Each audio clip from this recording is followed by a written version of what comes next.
Maraming nagtatanong sa akin, bakit daw ang tiyaga-tiyaga ako mag-mentor ng mga taong walang ambisyon sa buhay? Siguro, because right now, wala na akong panahon na sasayangin. So, ikaw, kakausapin kita ngayon na. Kayo lahat kayo. No? Kung gusto ninyo, nakausapin ko pa kayo. Makinig kayo mabuti. Meron tayong exercise na gagawin. Ngayon na. Okay? You have to get 2 clean piece of paper. Okay? Gawin natin ito, ha? At kung talagang gusto mong umasenso, gusto mong sundan ang aking joyful journey sa buhay, ito ang gagawin mo. Napakasimple lang.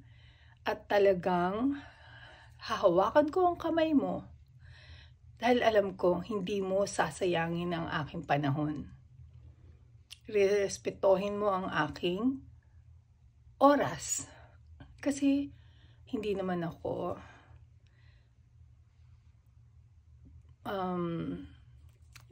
tumatanda, di ba? I am aging gracefully, di ba? Pero okay, kidding aside, vibing, that's Generation Alpha's language na nagsasabing relax. Okay, madali lang naman yung exercise ko or exam para sa'yo. So, 2 papel yan, ano? Kuha ka clean sheet of paper or journal. If you have a journal, you will have 2 pages. So, sa isang page, ito ang gagawin natin. Okay? Susulat mo sa left side, goals. Goals, dreams, o ambition, o ano yung mga bagay na gusto mong marating o makuha. Sa right side ng column, ilagay mo ang deadline or when do you think you will achieve that? Deadline or target date. Okay? And then, dun sa goals, ilalagay mo dun sa as if na-achieve mo na. Okay, kunwari, sabihin natin sa trabaho. Sabihin mo, yung goal mo to earn a certain amount of money, ilagay mo, I earn whatever is the amount. Okay? I will earn this money. So you just say, I earn, say, 100,000 pesos. Tapos, nakalagay dun sa kanan, target date, December 2025. Let's say, that is just an example. I weigh, sabihin mong, 105 pounds. Kung yun ang iyong goal by December 2025. Yun ang yun. So ako, I believe in 5. I love number 5. So, maglista ka lang ng 5 goals, 5 dreams, 5 bagay na gusto mong ma-achieve sa buhay mo. Okay? Pag nasulat mo na lahat yan, you will ask yourself this question. Pag na-achieve ko na tong mga to, and I have a magic wand, you know, like Lady Lourdes magic wand. Ano dito sa 5 na ito will have the greatest impact sa buhay ko? Paano maiiba talaga ako? Ma-achieve ko yung better version ko 5 times faster. Kaya kadalasan, talagang lulundag yan from that paper, no?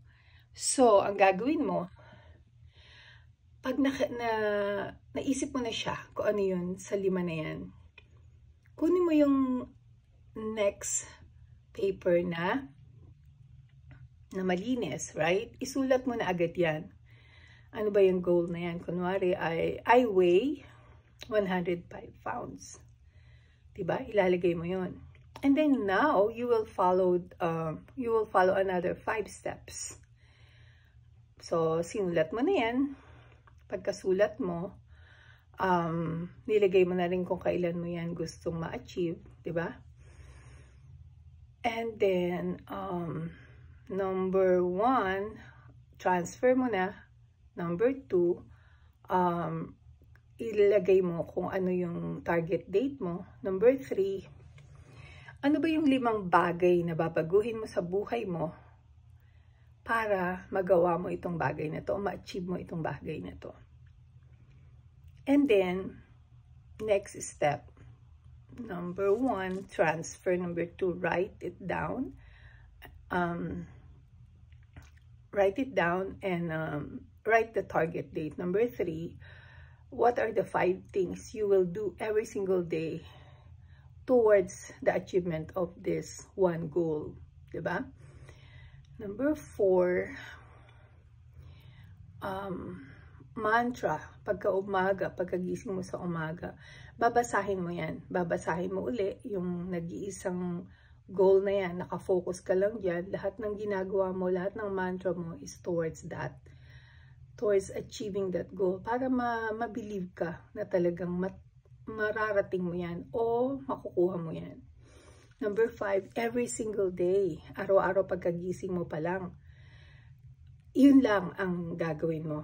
Lahat ng gagawin mo sa araw na ito ay towards achieving that goal. Kunwari I weigh 105 pounds. E di siguro wala ng kanin, you will start intermittent fasting, you will drink a lot of water, you will sleep more, mga 8 hours, you will change your diet. Siguro kung dating puro junk food, puro gulay, masabaw, at saka mga natural, hindi yung mga processed. Okay? So, yung mga bagay na ganun. And then, I suggest, ilagay mo dyan 5 times every opportunity you have. It's like meditating. You pray that you've already achieved it. 5 times. Say thank you 5 times. So, ayun ang ibibigay ko sa inyo ngayong araw na ito. And hopefully, you know, when you read the book, Unlocking the Power of ChatGPT by Lorda David, yours truly, you will be guided by that book towards that one goal that you want to achieve in life. And I wish you all the best. And to get more of this kind of tips, make sure you follow. Click that button that says follow, or subscribe to our YouTube channel, youtube.com/@awiseliving. This is Lorda David. May you joyfully journey to living a wise living. Bye for now.